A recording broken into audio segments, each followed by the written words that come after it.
All right, so we're talking the Pentagon Papers, Ellsberg, Marine, Operation Phoenix, CIA, Vietnam, murder of Viet Cong cadre, anybody literate, teachers, intellectuals murdered mercilessly by the CIA under Operation Phoenix. You won't find that in the Pentagon Papers, though. Really shouldn't have been the Pentagon Papers. It should have been the CIA Papers, and this is precisely the tale. When this was put together, Morton Halperin, Leslie Gelb, Paul Nitze, Paul Warnke, this guy Russo, and others essentially created this fake history. It was then sanitized, expunged, edited, massaged. You get the idea. The result is the CIA scrubbed itself out of the Vietnam story, blaming the military. How interesting. And it also portrays JFK as the villain of the piece. Kennedy becomes the main warmonger. Don't take it from me.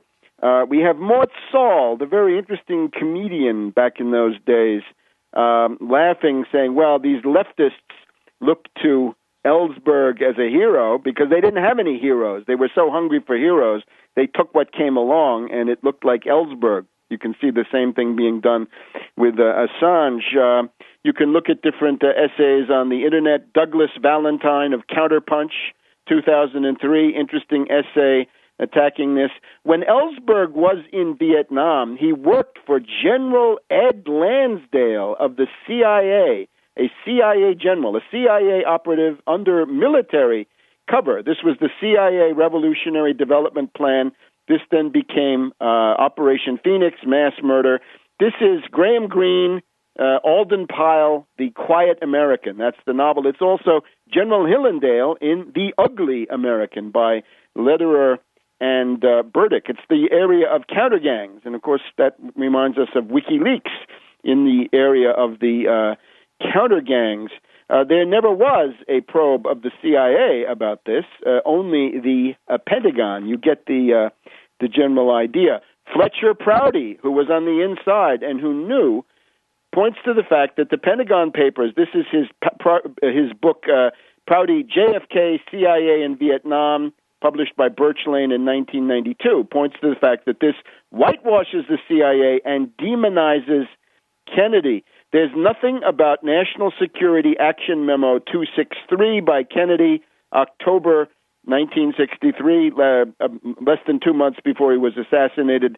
The U.S. would be out of Vietnam in 1965. There's not, interestingly enough, the Pentagon Papers just gloss over the fact that there was the Kennedy assassination. You've also got the fact that some of the people who are responsible for the impotence and failure of the U.S. left over recent years are the original brigade of groupies and cheerleaders for Ellsberg, starting with Noam Chomsky. Chomsky's, of course, hatred of Kennedy. Chomsky's been on a lifetime crusade to validate the thesis of Ellsberg's Pentagon Papers, or the Pentagon Papers as edited and presented by Ellsberg, that Kennedy was evil. Kennedy did all these things. It's essentially the mentality of the CIA, going back to the CIA failure at the Bay of Pigs, Kennedy's firing of Allen Dulles, easing out these other characters, Bissell and indeed Wisner, reminds us of the Sarkozy angle on the Wisner family. So I think you can see it. Other friends of Ellsberg, Richard Falk. Hey, how about that? Noam Chomsky, Howard Zinn, Peter Dale Scott, unfortunately, also out there leading the charge. Senator Gravel, of course, for political reasons, battened on to this stuff. It is wrong to be an opportunist. You also got to check out this Anthony Russo, the co-defendant of Ellsberg. Speaking of co-defendant, Ellsberg's lawyer, Leonard Bowden, National Lawyers Guild, the father of Kathy Bowden, weatherman, terrorist, in jail for murdering 2 security guards and a cop in the Brinks robbery. Her son, Chesa Bowden, the son of Kathy Bowden and Dave Gilbert, in this Brinks robbery in New York State, 1981, grew up in the area of Obama, because this child was adopted then by Bill Ayers and Bernadine Dorn, brought up in Chicago in Obama's neighborhood. This kid was born in 1980. He's now, he went to Yale. He became a Rhodes Scholar. He's going to Yale Law, got all the advantages. But this was when, in 1995, Obama started his career with a dinner and a fundraiser at the home of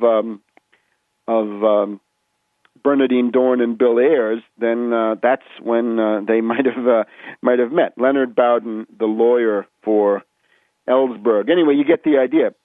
Interestingly, Morton Halperin is also one of the backers of Philip Agee, which is another example of a self-exposure, disinformation, limited hangout operation. And that is what we're dealing with again now.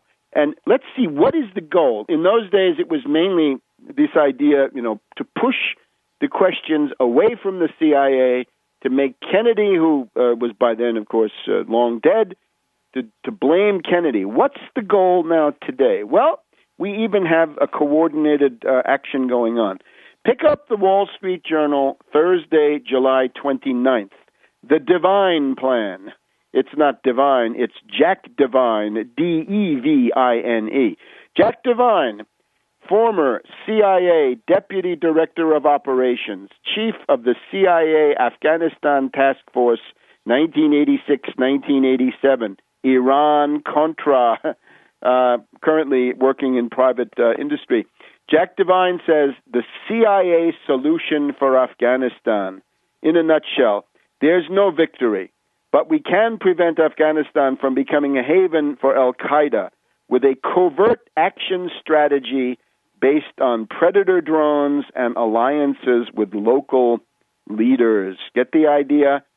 Assassinations through predator drones, warlords and drug lords working with the CIA on the ground. And as he correctly says, this is what was done in October, November, December of 2001.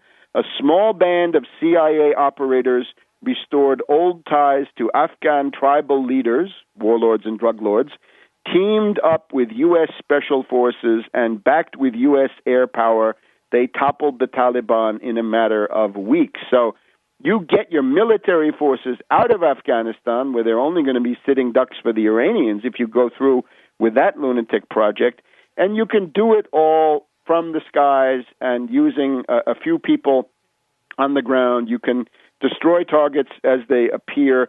In other words, you can do pure anti-terror. No more counterinsurgency. Leave the Taliban alone. Indeed, negotiate with the Taliban. Too bad if you died. Too bad if you were part of the 66 people who died this week. And, of course, he says, well, the CIA was wrong in Chile in the 1970s, wrong in Central America in the 1980s. These were mistakes or failures. How about crimes? How about Nuremberg crimes? This was a flawed policy, and the CIA had no part in determining that flawed policy. Well, that's just ridiculous. They made policy and confronted people like stupid Reagan with a fait accompli. A CIA-run covert action program in Afghanistan is by nature custom-tailored to the reality on the ground. As such, it is a highly valuable tool that we should use to advance a modified objective in Afghanistan. So that's the Divine Plan, the CIA solution for Afghanistan, Wall Street Journal, Thursday, July 29th, 2010. This is where it leads. And, of course, notice one of the results of this sounds very much like the original Biden plan, right? About a year ago, Biden was saying, don't have a large military presence. Go in there with some drones and some spooks and some special forces. This would mean that the entire poppy crop of Afghanistan would be available for the CIA to transship. In other words, the CIA drug running dimension could go beyond any bounds that have been known so far. We'll be back in just a minute.